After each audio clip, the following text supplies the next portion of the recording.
saya Novita Handayani. Saya sudah bersama Mbak Noviana Mara. Ia salah satu SPG di sebuah perusahaan provider di Boyolali.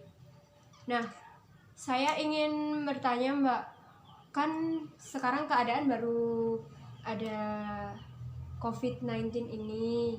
Jadi, menurut Mbak, COVID-19 ini gimana sih? Memberikan dampak apa gitu? Ya, memberikan dampak apa, terus kan Mbak tuh harus kerja di lapangan karena Mbak juga SPG.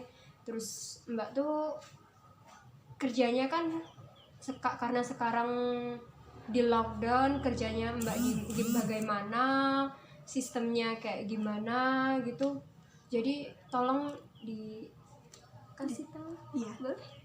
Kalau untuk penghasilannya atau target saya ya pasti itu menurun karena dampak COVID itu semuanya di lockdown dan kita nggak bisa jualan keluar. Kita cuma bisa lewat telepon satu-satu itu teleponnya. Jadi kita nggak bisa menjangkau penjualan kita yang targetnya tinggi. Oh, jadi Mbak Novi harus yang biasanya harus ke lapangan menemui user-user yang ada di luar sana, tapi sekarang karena adanya lockdown, Mbak Novi harus di rumah atau di kantor?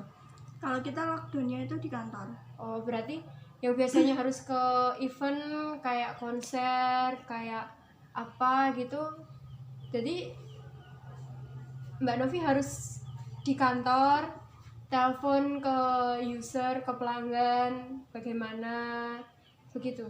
Iya, kita telepon satu-satu nomor pelanggan, nomor-nomor yang punya outlet gitu kita telepon satu-satu dan kita nggak setiap hari berkunjung ke outlet.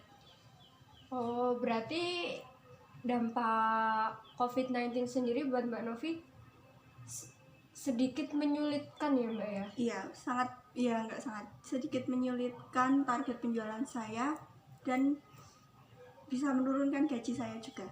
Oh, karena Mbak Novi kan juga sebagai SPG, terus karena adanya COVID-19 biasanya yang kerja misal gaji karena targetnya lebih bisa dapat bonus banyak, sekarang bonusnya menurun, gajinya tetap segitu. Iya. Oh, Kita cuma dapat gaji pokok aja. oh iya. Terus sekarang kan gini Mbak Novi kan udah di kantor, sekarang di kantor ya.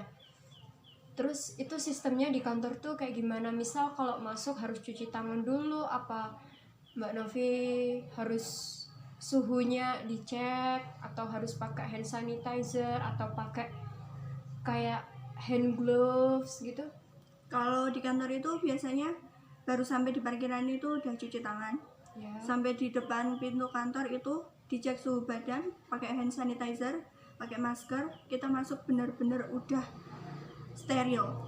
Oh, berarti di kantor juga menjaga kesterilan tempat, menjaga kesehatan teman-teman kerja semua ya?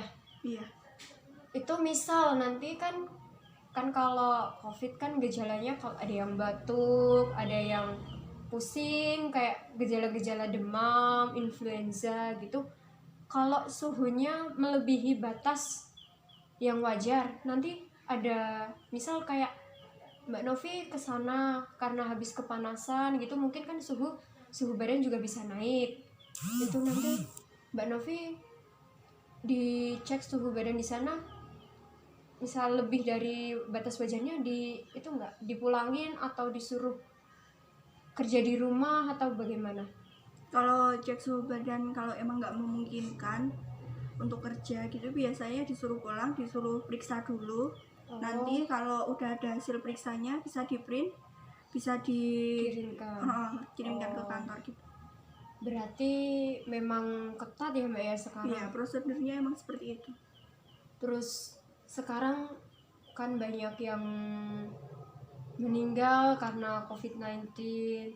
Ya enggak karena COVID-19 pun kan banyak yang kurang menjaga kesehatannya. Saran dari Mbak Novi sendiri kayak gimana? Saran dari saya sih sebenarnya cuma jaga kebersihan, jaga pola makan, jaga kesehatan, sama jangan terlalu panik. Oh, iya sih. Karena kemarin kan juga dari pemerintah sudah menganjurkan kalau memang kepanikan itu kan juga menurunkan imun. Terus katanya juga harus, kan sekarang di lockdown juga harus di rumah gitu ya. Terus orang-orang yang di rumah, yang kayak keluarga Mbak Novi sendiri di rumah kayak gimana Pak? Kayak mungkin di depan rumah kalau ada tamu masuk dikasih hand sanitizer atau dikasih tempat cuci tangan pakai antiseptik gitu atau gimana? Kalau di rumah sih biasanya cuci tangan terus pakai hand sanitizer aja. Oh, jadi ya tetap menjaga ya Mbak ya intinya ya. Iya. Oh, jadi gitu teman-teman, kalian harus jaga kesehatan, nggak boleh keluar rumah kalau emang nggak penting. Contohnya Mbak Novi, dia seorang SPG yang biasanya keluar kerja di lapangan, dia harus di lockdown di kantor. Meskipun di kantor dia pun juga harus benar-benar sehat. Jadi kalau dia memang kurang memungkinkan buat kerja ya kantor mengizinkan pulang untuk periksa. Jadi sekarang intinya ya gini ya Mbak ya, Jangan terlalu cemas. Kalau cemas itu bisa mensugesti diri kita sendiri. Kita malah berpikiran kalau kita itu kena COVID. Sebenarnya itu enggak. Berarti mensugesti diri dengan hal-hal yang positif kayak wah aku sehat gitu ya. Kayak makasih Mbak Novi atas waktunya. Sama-sama.